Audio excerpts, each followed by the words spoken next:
Around 3:15 a.m., Veronica's alarm buzzed softly and she rubbed her eyes as she sat up, reaching for her books. It was her usual routine, late-night jam revision, always trying to stay ahead for the next year. The house was completely quiet, the stillness of the night pressing gently against the walls. As she read, a strange tug settled at the edge of her mind, making her pause. Something wasn't right. A faint, unusual sound from outside drew her attention toward the window. She moved slowly and carefully, almost as if she didn't want to startle whatever was out there. Outside, the silver glow of the moonlight spread across the street. And then she saw it. The neighbor's son stepped out of his house in slow, unnatural movements, his arms hanging loosely at his sides. Moments later, other children began to emerge, one after another, forming a silent line. Their faces were blank, expressionless, like puppets being guided by something unseen. Veronica's breath caught in her throat. What is this? Her mind raced quickly. Should she wake her aunt, call someone, or was this some kind of dream? Her heart began to pound harder as a cold fear crept slowly into her chest. Every instinct told her to stay inside, to lock the door and hide. But something else pulled at her, something she couldn't explain. She swallowed hard, her hands trembling slightly as she stood there. Then, slowly and carefully, she stepped outside.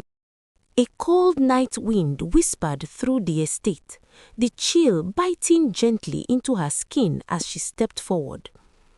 The moonlight barely lit the path ahead, and an eerie silence hung over the houses. She squinted through the shadows and saw them more clearly. Children moving in a slow, unnatural line. Her stomach tightened instantly. She stepped closer, her voice barely above a whisper. "Hey, what are you doing outside?"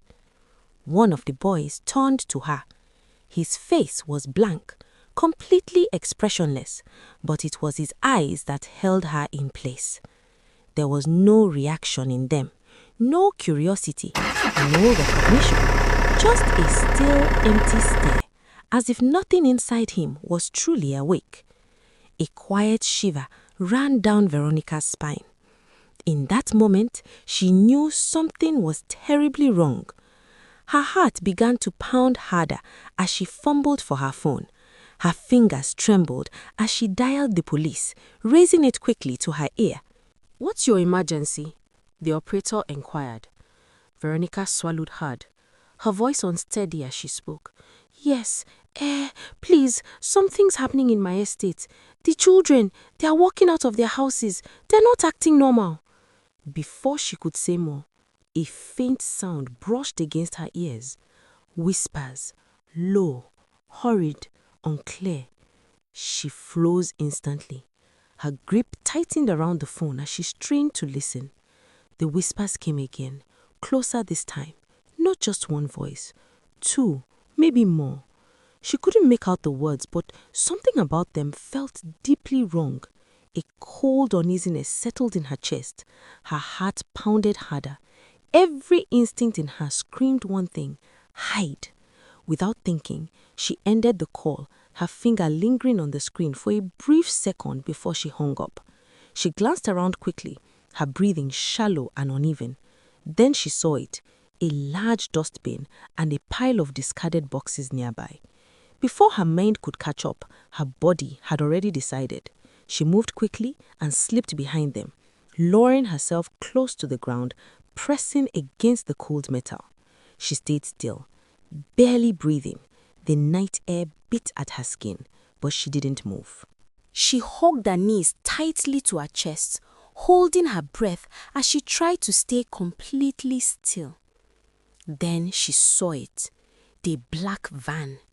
Its dark body blended into the night, barely visible under the weak glow of the moonlight, while its tinted windows swallowed what little light touched them. A cold shiver ran down Veronica's spine. Two figures stood beside the van, both dressed completely in black. From where she hid, she couldn't see their faces clearly as the darkness covered them almost entirely.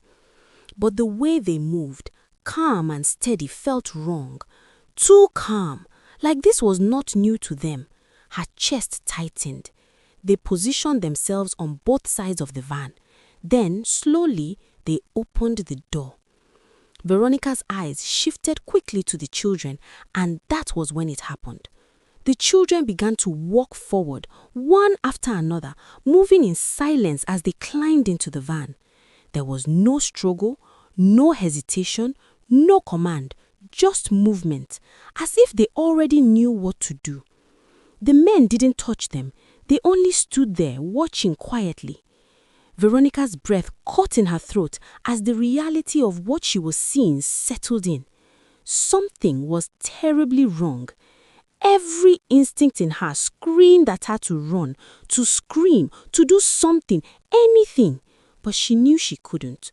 One wrong move, one small sound, and they would see her. Veronica stayed pressed against the dustbin, her heart pounding heavily in her chest as she tried to remain completely still. The masked men had finished loading the children into the van and now stood by the driver's side, talking quietly among themselves. She knew she couldn't wait for the police. By the time they arrived, the van would be gone and she would lose any chance of knowing where the children were being taken. Her mind raced quickly. If she could follow the van, even for a short while, just enough to see where it stopped, she might be able to give the authorities something useful. She took a slow, careful breath as the men continued whispering, their voices low and deliberate, words she couldn't fully make out. Then she saw her chance. Cautiously, she crept toward the back of the van, placing each step carefully to avoid making any sound. Veronica reached the door and slowly slid it open just a little, peering inside. The men were still talking, unaware of her presence. She slipped in quietly, stepping carefully over the children, her stomach tightening with every movement. She wasn't sure where exactly they were seated, or if there was even enough space for her to hide. Her hand brushed against something, a cardboard box tucked into the corner. It was just large enough. Without wasting time, she pulled herself inside and gently drew the flaps over her head, pressing her body into the tight space.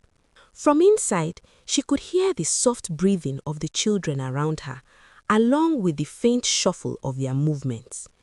A dull red light filtered into the van, just enough to make out shapes in the darkness, but not enough for her to be seen. Veronica pressed herself deeper into the cardboard box, her heart hammering loudly in her chest as the faint red light inside the van cast long, airy shadows across the children huddled nearby. Every small sound outside her hiding place made her flinch. Then she heard it, a voice, gruff, irritated. "You, Ogolo, you did not lock the van door. What is wrong with you?" Veronica went completely still. Her breath slowed, careful, controlled. Her mind caught on the name, Ogolo. For a brief second, despite everything, a strange thought slipped into her head. Who carries a child for 9 months and names him something like that? She almost laughed, but she held it in. Even here, in the middle of this nightmare, the name still sounded strange, and somehow that made everything feel even more unsettling. The sound of metal clanged sharply as the van doors were pulled shut. Jang! Jang! The heavy lock slid firmly into place, sealing off the outside world completely. Veronica felt the van jerk slightly as the engine came to life. Moments later, the tires crunched against the gravel and the van began to move, slowly at first, then steadily, carrying them away into the night. Inside the cardboard box, every bump and turn shifted her body slightly, forcing her to brace herself in the tight space. She adjusted carefully and looked around through the small gaps. The children made no sound. No crying, no whispering, just silence. Her chest tightened as the reality settled deeper within her. She wondered what was going on in their minds, or if their minds were as empty as their still faces. She pressed herself further into the box, holding on to one single hope, that she would survive this and somehow help the children. And in the middle of all that fear, a strange thought crept quietly into her mind: the name Ogolo. Even now, it almost made her laugh, but she didn't. She couldn't. Not here, not now. The van kept moving along rough roads, each bump hitting harder than the last. The faint red light inside cast strange shadows across the children sitting close together, making everything look distorted and unreal. Veronica stayed completely still, barely breathing as she listened to every sound: the low rumble of the tires, the shifting of bodies, the small movements around her. Time passed. She didn't know how long, but it felt long, too long, like the journey had no end at all. Then, slowly, the van began to slow down, the engine idling low as it came toward a stop. From inside her cardboard box, Veronica carefully peered through a small tear, her eyes wide in the dim red light. Outside, everything changed. The moment the children were brought out, something unexpected happened. They began to cry, loud, confused, like they had just woken up from something they couldn't understand. The men tried to guide them forward toward a warehouse hidden among rocks and thick trees. The building looked old, its metal walls rusty and dark, almost blending into the night itself. But now the children resisted, crying, shouting, their small voices echoing sharply against the rocks and metal as they refused to move. Distressed, "No, no, I don't want to go." The sound filled the air, breaking the earlier silence completely. "Keep quiet," one of the men growled sharply. "I swear, if you don't shut up, I'll call Ojuju Calabar for all of you." But the threats only made the children cry louder. "I want my mommy! I want my mommy!" one small voice screamed. Another child struggled wildly, flailing and trying to hit one of the men in panic. Veronica's stomach churned as she watched everything unfold through the small tear in the cardboard box. The men began shouting again, their voices harsh and irritated, sometimes raising their hands, sometimes shaking the children roughly in an attempt to force obedience. But it wasn't working. The children's soft sobs quickly turned into desperate wails, filling the air with panic and confusion. And still, the men moved with cold, practiced precision, heading them forward toward the warehouse like they had done this many times before. The air felt thick, heavy, suffocating, filled with fear, cries, and anger, all tangled together. Veronica pressed herself lower into the box, gripping its edges tightly as she fought to stay completely silent. Her eyes stayed fixed on everything she could see, trying to memorize it all: the movements, the voices, the direction, the surroundings, anything that could help later, anything that could lead the police back here. The children's cries tore through the night, echoing against the metal walls of the warehouse and the rocky surroundings. The masked men kept shouting, their voices sharp and commanding, but the small bodies only trembled harder, refusing to calm down. Then, cutting through the chaos, a new voice emerged, calm, smooth, and unmistakably mocking. "Stop crying, all of you," it said. Veronica's heart skipped as she froze, listening carefully, her breath slowing without her realizing it. That voice sounded familiar, and for a brief moment she shook her head slightly, as if trying to reject the thought forming in her mind. No, it couldn't be. Then the voice came again, clearer this time, carrying easily over the cries of the children, and in that instant her chest went cold. It was Tombolo, the ice cream man. Her breath caught in her throat as her mind began to race, struggling to understand what she was hearing. What was he doing here?